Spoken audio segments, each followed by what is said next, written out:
Can you beat Flatout 2 with a steering wheel? Now, this may seem like a dumb question, like, really, can you beat a racing game with a steering wheel? Who would have thought?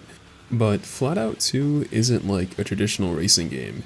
Everything is physics-based, and one mistake could easily end your race. Also, there's no penalties for contact or corner cutting, so this game kind of feels like if you're playing Burnout with a realistic physics model. In case you're unaware, Flatout 2 is a relatively niche racing game that released right in the midst of the golden era of racing games. It wasn't super popular when it first came out, but over the years it has really gathered a pretty large fanbase. The first time that I heard about this game was walking into a Hollywood video in about 2007. I was wearing a shirt that looked like I was wearing a short sleeve shirt over a long sleeve shirt, but it was actually sewn together as one piece, and I also had a blue mohawk and I was probably wearing Echo shoes. I picked up Flatout 2 off the shelf along with some yogurt covered pretzels, and honestly, that was a great weekend. Really took my mind off the stress of being in like second grade or whatever. Ever since then, I've consistently returned to the game every couple years or so, and I've always had a really good time, but something that I've never seen anybody talk about in this game is the wheel physics. I remember playing Wreckfest with a wheel, which is this game's spiritual successor, and I was pleasantly surprised. The wheel support is actually pretty good in that game. I then got the idea to see if Flatout 2's wheel support was any good or not, because there's not too many racing games that have good wheel support and that actually have a decently structured career mode. Well, I'm gonna start a new playthrough and let's see what happens.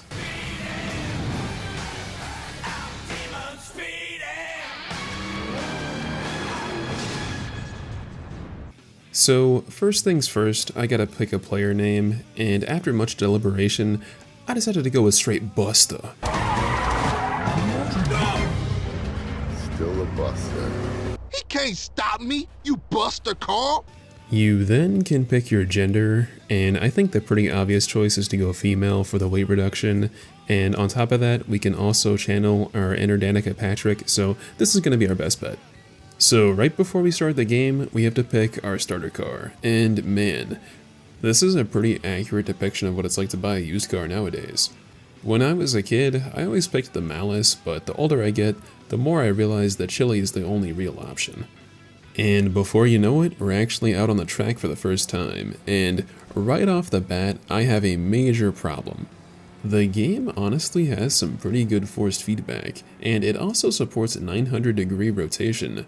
The problem is you had to crank the wheel multiple times to get the car to steer at all, so I had to go in the wheel settings and limit the rotation to 180. For those wondering, I did try the exact same thing in the Flatout Ultimate Carnage, and for some reason I found Flatout 2's wheel support to have a little bit more detail, and I couldn't tell you why. So once I actually set the rotation to 180, the steering was actually pretty direct, and I was pretty surprised at how responsive the game felt in general. Sadly, the game does not support H-pattern shifters or clutches, which is kind of a shame because that would really suit the type of game this is. You also can't adjust the brake sensitivity, and that's kind of a problem because I'm using a Logitech G920, and pressing the brake pedal all the way down probably requires 500 pounds of force. I mean, I want to say I'm kidding, but I feel like I exert less force when I squat 2.5 plates. So I'm not gonna lie, my controls were completely cursed. I bound the brakes to the clutch pedal, and this honestly worked really well because the clutch is pretty easy to press down. I also didn't really like shifting with the paddles, so I set up my gearbox kind of like a sequential, where I shifted in a third to go up and I shifted in a fourth to go down. The first couple of races went really well, and I was really shocked at how well this was all working. The game's force feedback isn't super detailed, but for 2004 standards, this is actually really good.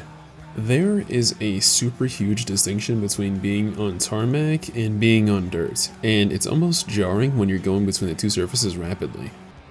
There is also absolutely zero force feedback when you're airborne, so whenever you take a jump, you're kind of just holding the wheel bracing for impact.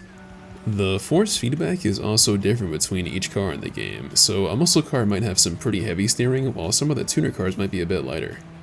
The game has a fictional version of a Mitsubishi Lancer, and I was actually pretty shocked at how similar it felt to the real car. It's probably just a coincidence though. The Mustang has much better steering than the real car, which is honestly a compliment for the game. So, how's the actual career mode going? Well, to be honest, the first couple races aren't really worth talking about because it's pretty much a tutorial and they're not really a challenge at all.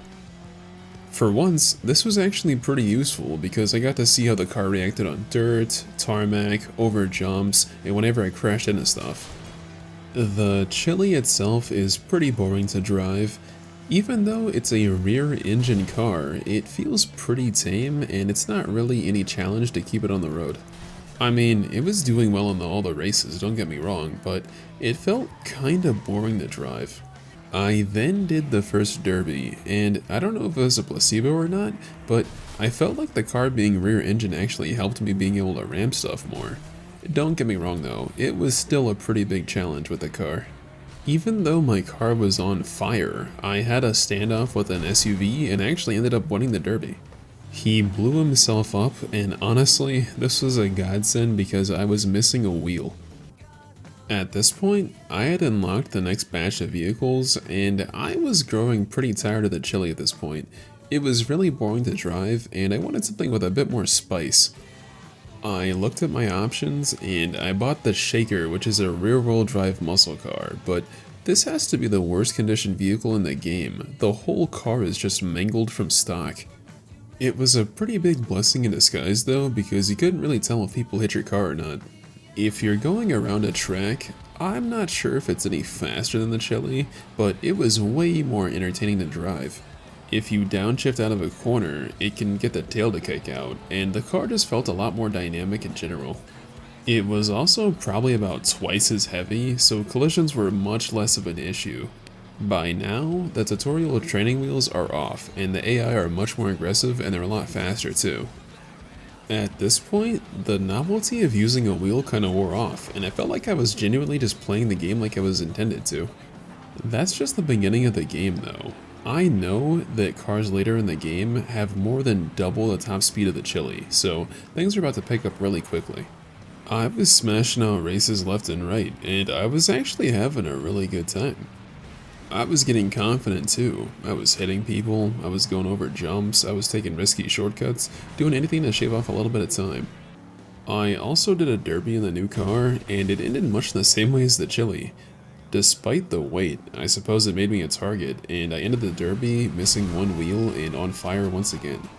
Doing derbies on a wheel is somewhat tiring considering you're constantly turning lock to lock, and I wouldn't feel bad about just whipping out a controller.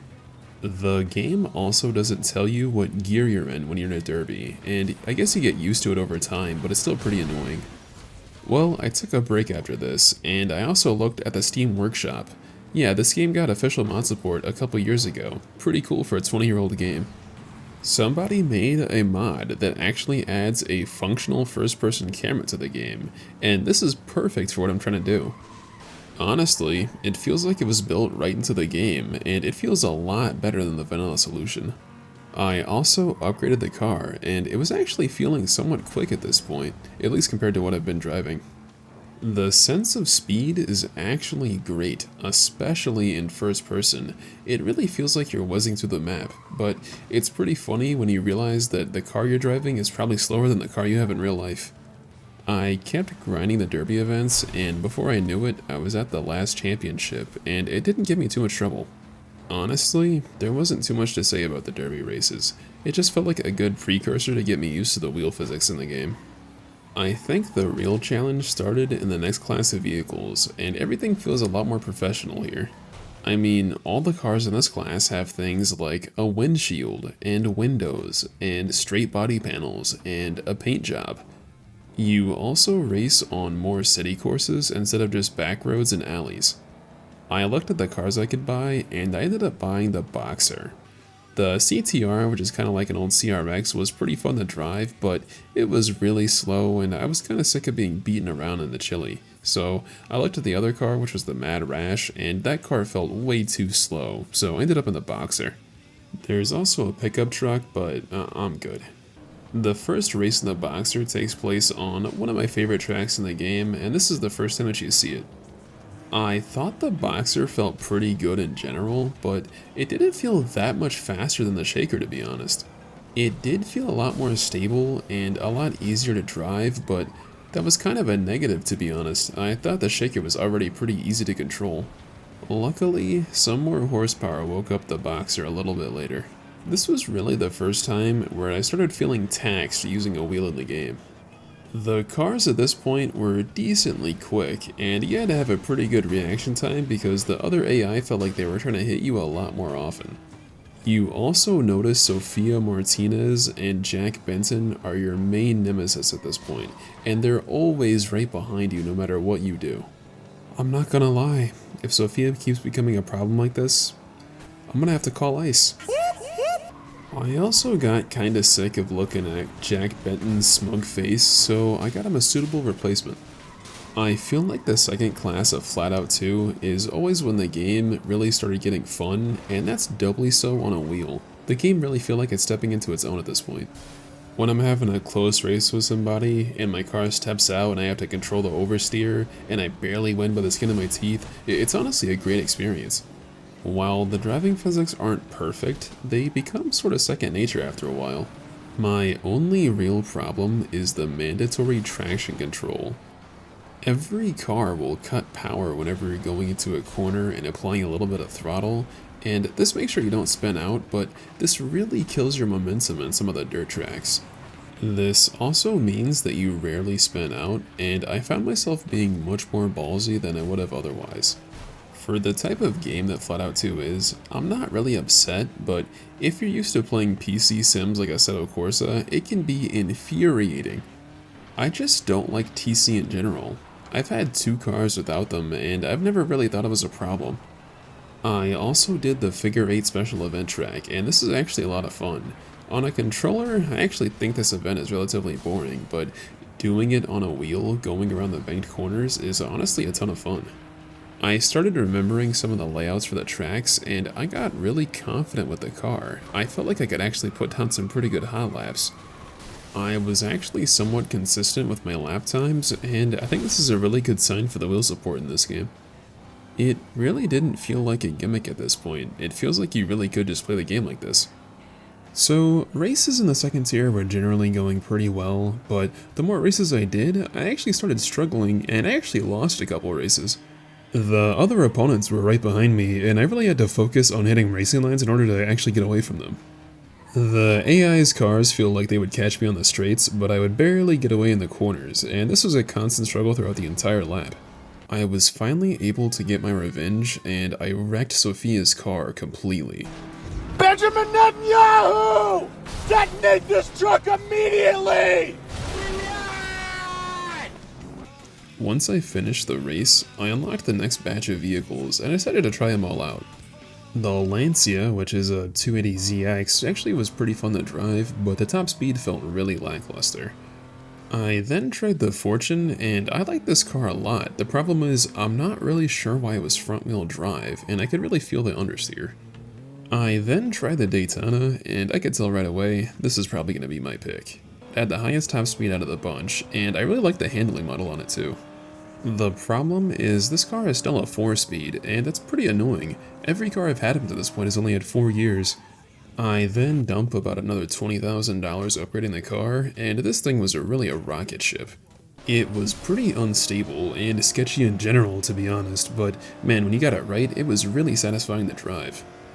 It was also pretty fragile, and getting into collisions was not a good idea. So, the Daytona was easily the hardest car that I've driven up until this point, and I was constantly having to fight the car in corners to keep it under control, but honestly, if you played any other racing game like Dirt Rally 2 or Assetto Corsa with a wheel, you should be okay in Flatout 2. The Daytona was much more competitive in races, and I was having a much easier time. This is also the first car so far that actually feels fast to drive. One interesting thing that I've noticed about the windshields is they actually tint the game a little bit darker, so sometimes on the night courses I would have to go into a third-person view. The new car was really paying off, and I wasn't struggling nearly as much with the AI. A couple times I left them so far in the dust it wasn't even really a race. I will say, whenever you hit random objects in the map with the new car, it's really unstable and it can cause you to spin out. This game will have you developing new driving techniques that you never would have thought you ever would have needed in a sim racing game. You start calculating how you can hit people without losing too much speed, and how to T-bone somebody, how to pit maneuver, a whole bunch of skills. While I did race clean most of the time, if you're racing side by side with somebody, they can start getting really aggressive, so it's in your best interest just to take them out for your own safety. While the races were going pretty good up until this point, sometimes I would self-sabotage myself and take some jump that I didn't need to, and this would really ruin some of my races. And generally though, the car was making short work of the events, and I was getting pretty close to the semifinals. On the city courses, the car felt like it was really made for it, and it really came into its own, but the dirt tracks were a lot more sketchy and I had to pay a lot more attention. When you're on the dirt in this car, the steering is a lot lighter and there's a lot less feedback, so it's kind of hard to tell if you're about to make a mistake. Meanwhile, on the tarmac, you could chuck it into a corner and it would make it 9 times out of 10, and the times that you wouldn't, you would just get a little bit of oversteer and it was pretty easy to correct. It seems like the biggest pitfalls were just random pieces of debris left behind by opponents on previous laps. I actually found the wheel was better at making precise maneuvers, so it was a little easier to dodge this, but sometimes there's nothing you can do. I was actually starting to really like this car, and it kind of bothered me whenever I saw it really banged up. There was also the game's first Speed Bowl events, and these are always a riot. You got 4 huge bank turns along with 4 crossovers, so collisions are almost inevitable. I got lucky and was able to beat it first try, but I remember when I played the game in the past, it was infuriating to get taken out before the last corner when you're about to win. These are still some of my favorite events in the game though, and I think it's where Flatout 2 is at its best. Doing the Speed Bowl and then going into an off-road race was really jarring. Having the stability of the bank turns being taken away from you and you having to constantly fight the oversteer was really a big wake-up call. And that's kind of the downside of Flatout 2's arcade racing game nature. You can't adjust any of the setups for the cars, so if your car feels great on the tarmac, it might feel like an uncontrollable mess on the dirt, and vice versa. Thankfully, I was able to wrangle the Daytona around, but I felt like I was on the edge of control at every corner. There was also a figure 8 track that looped in on itself, and I was struggling really hard with this event. I actually had to take a break and come back to this later. I must have failed 4 or 5 times. Yeah, this car is really bad when it comes to races with a lot of contact and derby events. There was also races that started showing up on racetracks, and the car felt really at home here. Honestly, with the wheel, I was able to hit some pretty good racing lines, and I was pretty surprised at how enjoyable this all was. The car got away from me a couple times, and I had to send a couple people into the Shadow Realm, but pretty standard stuff for Flatout. After playing with the wheel for a couple hours, I was really surprised at how good the wheel support really was for this game. The handling model really feels like it was kind of made for it, and I really wonder how many people have even tried this. I mean, when this game came out back in the day, I'm assuming that maybe 0.5% of people played it with the wheel, so I feel like this is a pretty underrated experience, and I can actually recommend it by this point. It feels like I was learning the game all over again, and like I was playing it for the first time. If there are any other classic racing games that you think might have good wheel support, put them in the comments below and I'll see if I can try to get something to work. Other than that though, I felt like I was getting almost too confident in the car, and sometimes I would send myself around a corner a little bit too fast and I'd go flying out the windshield. I felt like I was also getting really used to the car, and I was getting pretty good at not getting it to step out anymore. I'm not going to talk about every event in the race class, but in general, the races were going really well, and playing the game with the wheel felt just as viable as playing with the controller. The only problem is when you get flipped over and you can't really see what's going on. I think this is just a problem about playing the game in first person though. If you play the game in third person, the game actually feels pretty intuitive to play with a chase cam, and I think this is proof that chase cams are actually pretty good on a racing wheel. It's just that most PC sims have a really awful camera. While Flatout 2's wheel physics might not be the best, I'm having an absolute blast playing a racing game that actually has some somewhat competent AI and some unique track design. I mean, it was so much fun just taking a gamble every time you go over a jump because the car was so unstable. I mean, I did it pretty much every time, and I knew the risks, and sometimes I was really salty when it didn't work out, but I still did it anyways. And then when it lands, the wheels just bouncing side to side and you feel the car shaking violently, and it's just a great time. It's like the best version of an arcade racing game at a movie theater. While a game like Forza Horizon 5 might have better wheel physics, it's not nearly as much fun to actually play. I mean, I'll be honest, just watching the footage is honestly pretty entertaining. So, let's go over the final championship in the series. Up until this point, there was definitely some losses and some second places, but overall, we probably had about a 95% win rate. The first track takes place on an off-road track, and this track has one of the highest average speeds in the game.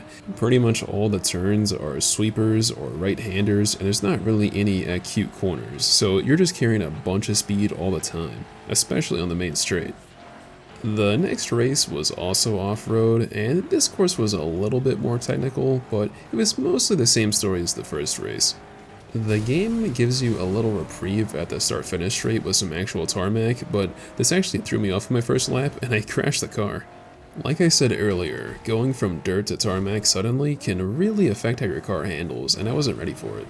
The steering is probably twice as heavy on the tarmac, and since the last race was pretty much only on dirt, I wasn't used to the tarmac steering at all. In general, this track is just really sketchy, and I crashed and flew out the windshield at one point. We still brought this one home too. The end of the track has a jump where you can get some optional boost, and the one time I did take it, it was a huge mistake. I was struggling pretty hard, and Sophia was actually ahead of me on the last lap, and I didn't know if I was going to win the race. By the grace of God himself, she spun out at the very end, and somehow I won. It's like the cops from Need for Speed set down a spike strip. I'm not sure what happened. The next track was also off-road, and honestly, I was hoping for a little bit more city courses. My car isn't the best off-road. The beginning of the race goes awfully for me. I get hit by other cars, I crash myself, there was a ton of mistakes here. By the second lap though, we were starting to reel him back in, and I sent this poor 280ZX right into the wall. You get a pretty big jolt in the steering whenever you hit somebody, so you gotta be ready for it. If I recall correctly, I don't think this game actually supports controller vibration, so it kinda adds a whole new dimension to the game. Pretty much everyone was right behind me up until the very end, so it was a pretty tense race, but we still got first place. The fourth track is once again off-road, and I crashed right off the rip. I was really banking on these events taking place in the city or the racetrack, so my car would be better suited to it, but that is not the case. While this track doesn't seem that difficult, I was having a pretty hard time just keeping the car on the road. By the next race, I think I'm realizing that this is all going to be off-road. I couldn't tell you why I didn't look at the preview images, but it was too late.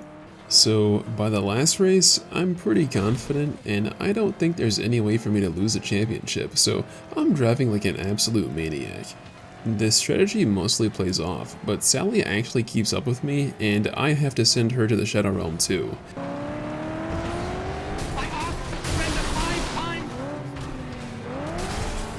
The other racers caught up, but it wasn't soon before I passed them all again. Once again, I won this race, so we won the final championship with 6 out of 6 wins. This also unlocked Crash Alley, which is probably one of the most iconic events from the game. You just have 2 loops connecting 2 roads with a bunch of jumps on them, and this is just chaos. Honestly, I didn't actually enjoy this with the wheel, because you're really just steering at the end of the road, and you're kind of just bracing for impact. There wasn't too much actually going on. I think this event makes more sense with the controller in third person when you're just crashing into people looking at the spectacle. Well, once that was over, we got to buy our first race car, or I guess street car? Whatever, it's the final category. First off was the Chili Pepper. Driving this car kind of felt like a joke, especially compared to the Daytona, and I kind of just drove around for fun for a little bit. I actually realized it was rear-wheel drive, and that was really tempting.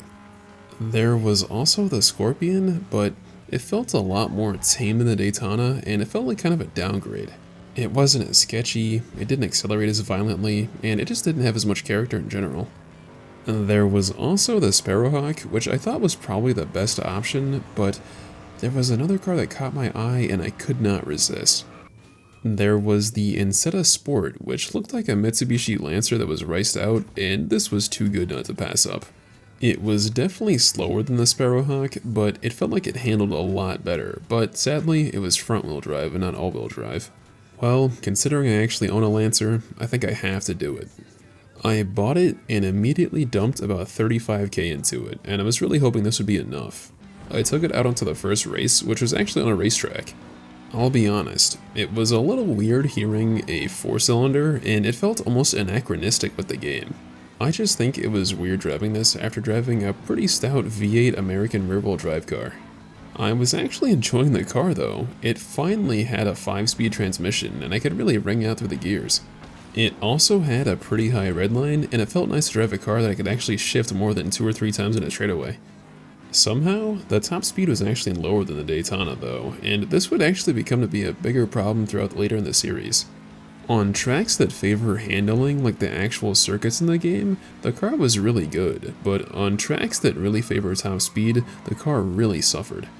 I was also pretty impressed at how different front-wheel drive felt than the other drivetrains. I could get the car to step out during braking, but generally, the car was really planted, and it turned into a lot more than you would expect for a front-wheel drive car. This is the best handling car that I've driven in the game, and that's not even a question. The problem that I had is on the dirt though, the car was really unstable, and the steering was really light, and it was really easy to get the car to step out of line. I got used to it eventually, but you really had to hold the steering wheel tight, or else it would just start bouncing around in your hands.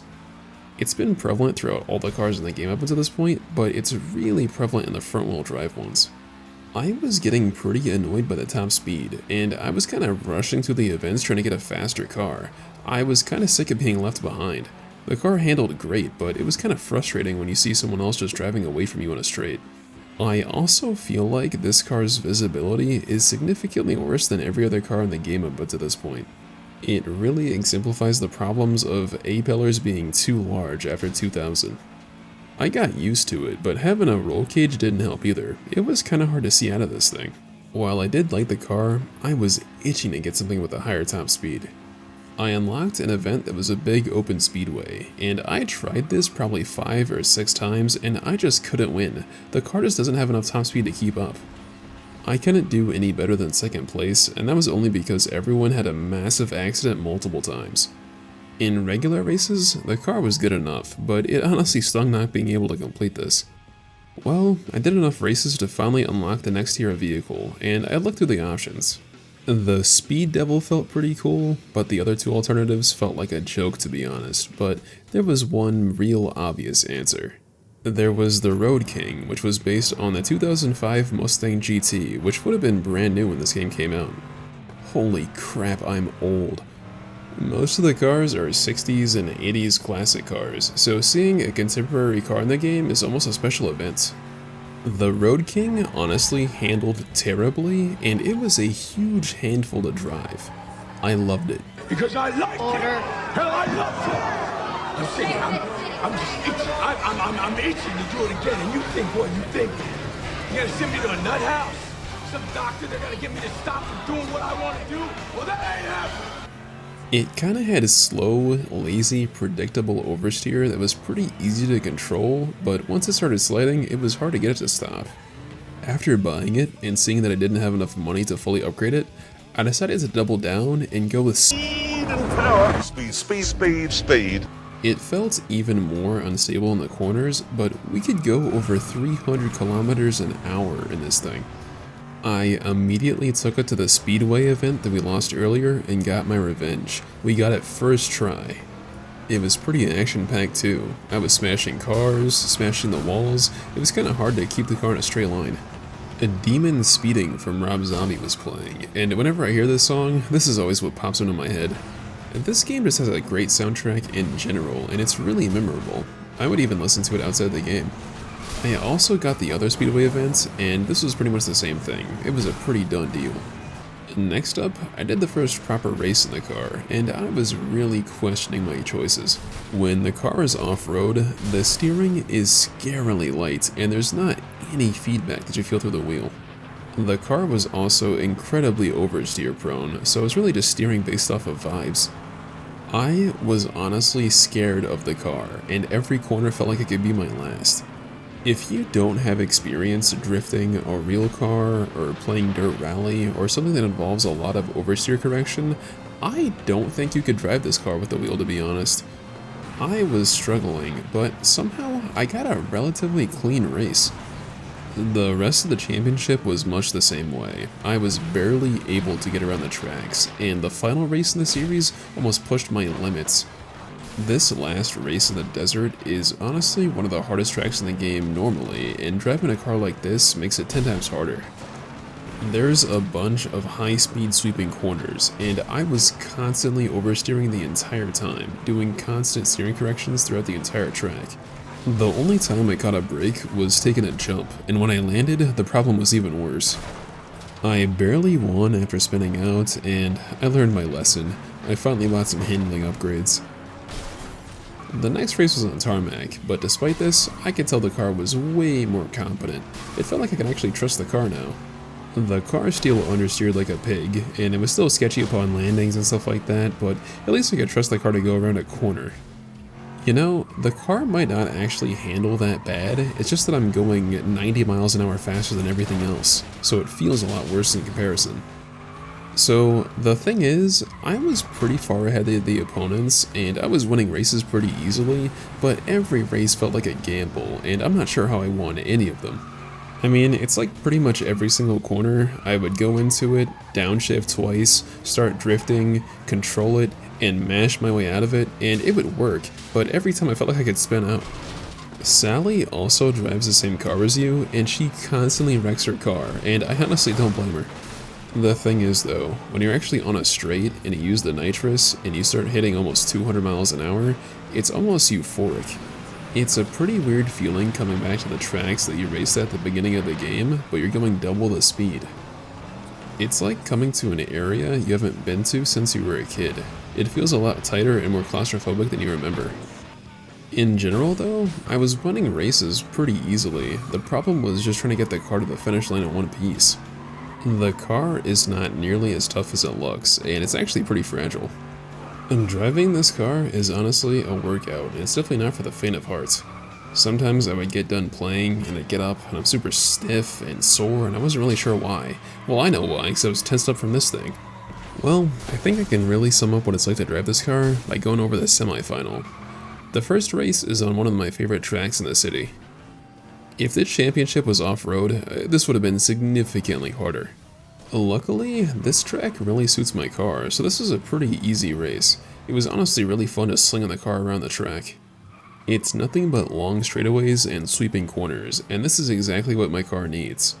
I won by over 5 seconds, and it wasn't even really a sweat.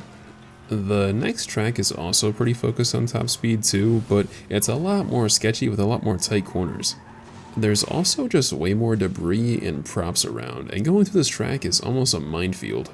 It's kinda hard to dodge said minefield when you're driving a 700 horsepower muscle car, and you also got Sofia Martinez in a pickup truck after you. I think it's pretty weird how she goes from driving a CRX to a pickup truck. What did she steal it from the Border Patrol? Wow! Wow! Whoa! What was that? I'm sorry, that was my father talking. This race wasn't too bad, but honestly, it felt like I was just picking a direction, hitting the boost, and seeing what happens. It didn't really feel like I was ever really in control of my car on this track. Luckily, we brought home first place with no problems. The third race was a lot more violent. I get Sophia pinned in front of my car, and I send her right into the wall. This did not last long though, because by the end of the lap, she was right behind me again. I don't know how she does it, especially in a pickup truck. Graciously, in the first corner, she absolutely obliterates herself outside of the map, but somehow, by the next lap, she is still in third place. She has to be pulling off some sort of witchcraft. I'm getting pretty used to the car at this point, so I'm kind of just sliding it around and having a pretty good time with it. I feel like if you were to play this game and drive this car right off the rip, you would have a horrible time, but slowly going through the career mode really prepares you for it. I am honestly having a really fun time pulling off drifts in this car, and if you have a wheel in Flatout 2, I would highly recommend giving it a shot. It's actually a really good time. Okay, the next track is a lot more technical, and there's a lot more street furniture to get in your way too. Even though I like this track, I don't know what it is about it, but it's really accident prone. Even though the car is a lot harder to control, the AI can't really keep up with me. I'm really struggling to fight the car more than the actual opponents. Even after making a massive mistake, the AI still couldn't catch me. I won the race pretty easily, but the next race started off in disaster. In the first corner, I got completely battered and I just restarted the race right off the bat. It looks like Calamity is just following in my wake, because even in the restarted race, I still clobber someone in the first corner, but at least this fills up my boost bar. I actually catch up to the lead by the end of the lap, and it seems like the AI just cannot compete with the Road King anymore. There's actually another car called the Bullet GT that some people consider to be faster, and I couldn't imagine being any faster than this. No one can keep up with me, and I pretty comfortably have a 5 to 10 second lead at all times. The final race is at night, and the start is pretty action-packed. This feels like one of the most chaotic races in the game, with props flying everywhere and cars crashing. It's just a spectacle to behold. It seemed like a lot more people were keeping up with me, and actually got passed at multiple points. I kinda wish they could keep up with me more often, but it is what it is. Well, we were able to win, but this is not the final championship. In fact, there's actually quite a bit more to do. There was a super speedway event which had a big oval lead into a couple smaller rings, and this was pretty fun, but Sofia Martinez absolutely wrecked my car. She turned in front of me and she just wouldn't stop steering into me, and this really got under my skin. I tried to hunt her down for the rest of the frickin' lap. Benjamin Netanyahu! You cannot let him park like this! I was praying that Netanyahu would just wipe her out, but I just decided to win the race to get back at her. Well, after that, we had to go back and do the Derby finals. I bought the fastest car in the Derby class, which was the Venom, and it was actually really fun to drive. It had the highest top speed that I'm aware of, and it also had the heaviest steering of any car I've driven in the game. It was also relatively stable, and it could take a hit too, and it was probably the best all-around car in the Derby class. While it definitely can't compare to the Road King, it was actually a pretty fast car, and I wish I could use it in other classes in the game. It was also nice not having a windshield anymore. Honestly, the Venom was a lot of fun to drive, and I would actually consider just driving it around in a time trial. It made pretty short work of the series, and it wasn't really a challenge, to be honest. It didn't really matter if it was off-road or on-road. The car was just dominating no matter what. I almost want to do a New Game Plus and use this from the beginning. Since the Venom was so good, I decided to buy the penultimate car for the next class too, and it was the regular Incetta? Yeah, so it turns out this is a race car, and the Incetta Sport we bought earlier is the street car, so this is actually faster than the Incetta Sport in a straight line. Man, it really makes me feel like I wasted my money. So, despite being a class lower, this is definitely faster than the old Incetta, and I'm just confused. Well, I actually don't have enough money to really upgrade it that much, so I take the Road King and do a speedway event to get some cash real quick. I decide to go speed into power once again and ignore all handling upgrades. My logic was it's already a stripped out race car, or I really just didn't want to keep grinding the speedway event. Take your pick. Well, the car was pretty dominant, but I could really feel the understeer. It was really prevalent. So, despite being faster in a straight line, it definitely handled worse, and how does that make sense? How does the race car handle worse than the road car? After a couple events, I was still winning pretty easily, but I was getting really sick of the understeer on sweeping corners. It also doesn't step out and go into a drift either, it just really understeers. Thankfully, it actually revs to 9,000 RPM, and the gear ratios are pretty close together, so it's pretty fun to drive. It was kinda weird driving this after the Road King and the Venom, but despite that, I still like the car. Once I installed some handling upgrades, the car finally became a lot more dynamic, and it finally felt better than the other Incetta. It honestly felt like it was all-wheel drive. I have never seen a front-wheel drive car turn in like this. The other opponents couldn't even catch me. I felt like I was doing hot lapping. Occasionally, Sophia or Ryan Gosling would give me some trouble, but it wasn't really ever a problem. For the last race, everyone was actually keeping up with me, and I'm not sure why the game does this. Make the AI keep up with you all the time. Well, we got the trophy, which means there's only one more championship left. I grinded some speedway events to get the last turbo upgrade, and this thing should be doing over 200 miles an hour at this point. First race starts off, and it's on the dirt. Right off the bat, there's death and destruction everywhere. Huge explosions, cars getting flipped over, it's crazy. I actually struggle a lot more here, and on the last lap, I almost lost to Sophia, but I just punted her off into the Shadow Realm. I actually wipe out on the last corner, and I barely reset in time. I almost lost this race. The next race is mostly off-road. The problem is, I think the turbo is actually making my car oversteer even more now. On the last straight before the finish line, I'm going so fast I don't even know if I'm going to be able to stop in time. Race brakes are mandatory for this car. Finally, the next race actually has some tarmac, and I get a little bit of a reprieve. I still get beaten around and bashed a little bit, but overall, this race feels a lot more tame. Despite that, the AI is still putting up a pretty good fight, and it seems like the AI are actually putting up their A-game here. They're actually trying every single race. I really had to lock in and concentrate. This is probably one of the hardest sets of races I've done with a steering wheel. You're battling the car and the opponents, and this is when the game is at its best. The next race is on a racetrack, and I feel pretty confident in the car at this point, so I'm able to just put the hammer down, and with no real obstructions, I kinda just drive away. The AI was always right behind me though, so if I made a mistake, they were gonna take the lead. Afterwards, we go into a pretty tight city track, and normally this would be a problem, but I've driven this track so much times at this point, it actually becomes pretty easy. I was also setting lap records left and right throughout the last series. This race was a walk in the park, and I didn't doubt if I was going to win for a second. The next race was a battle of attrition.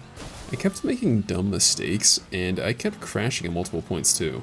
It also felt like I was getting sabotaged with the random bits of debris from the previous laps, and this was really bothering me. I also had a pretty long back and forth with Sophia, and I thought she was about to drive away from me at one point. Well, luckily, we win, and we unlock the grand final.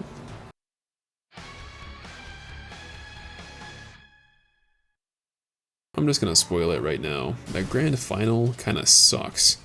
So right off the bat, there's a derby event, and I am in a straight line missile with weight reduction. I get obliterated almost instantly. I actually back out and whip out the old instead of sport, and I put a bunch of reinforcements on it. Despite being front wheel drive, it's a pretty decent derby car, and it definitely held up better than the Road King. I don't know how, but I somehow won this, barely. It seems like every derby event in this game ends with me losing a wheel and having my car on fire. If I didn't wreck Sophia, I definitely would have lost. The next race is on a track we haven't actually seen before. It's on a pretty sweeping open section of track. It's wide open and there's no obstacles, so it's just straight up racing. I really only have trouble from the other opponents. It's a pretty easy track to learn. I pretty much just stuck to the dirt, so my steering was consistent and didn't even bother with the tarmac. The next race was on a speedway, and this is my car's home turf, so it was pretty easy. The next event was another derby event, and I didn't switch cars, I tried to do it in the Road King. It wasn't going that bad, but I got disqualified because of the contact timer. Oh well, I only got 3rd place. The next event is probably the worst one in the entire game. It's on a speedway, but you only have one single lap, and I started off in last place. In order to win, you have to get less than a 25-second lap, which means you have less than 25 seconds to pass 7 people. That is ridiculous, even in a car like this. The car in first place isn't that much slower than you, so by the time you catch up, they already won. I tried this race so many times and I could not win. I don't know how you would do it. I acquiesced and took 2nd place. The last event is at the Speed Bowl, and this is a good way to end the game, to be honest. It's chaotic, it's brash, it's action-packed, and it's definitely entertaining. The problem is my car is really fragile, and honestly, I got battered around pretty bad. I got taken out and had to chase 1st and 2nd place, and it was actually pretty tense. I barely won the race. And then, when the game ends, the game focuses right on Sophia and Ryan Gosling, and it's like the game knows that these are going to be your main 2 rivals. So, can you beat Flatout 2 with a wheel? The answer is yes, and honestly, it might be the definitive way to play the game. Flatout 2 has always been one of my favorite racing games, and playing it with a wheel makes me appreciate it even more. You can really tell the love they put into the physics systems, and honestly, I couldn't imagine playing the game with a controller. It would feel like a downgrade, to be honest. This little experiment made me wonder if other racing games are good with a wheel too, that you wouldn't really think about. Now, you might be wondering about the various minigames like darts, bowling, etc., and honestly, all of these felt really boring with the wheel. It didn't really add anything to the gameplay. I think these are the worst part of the game, and doing them with the wheel made me hate them even more.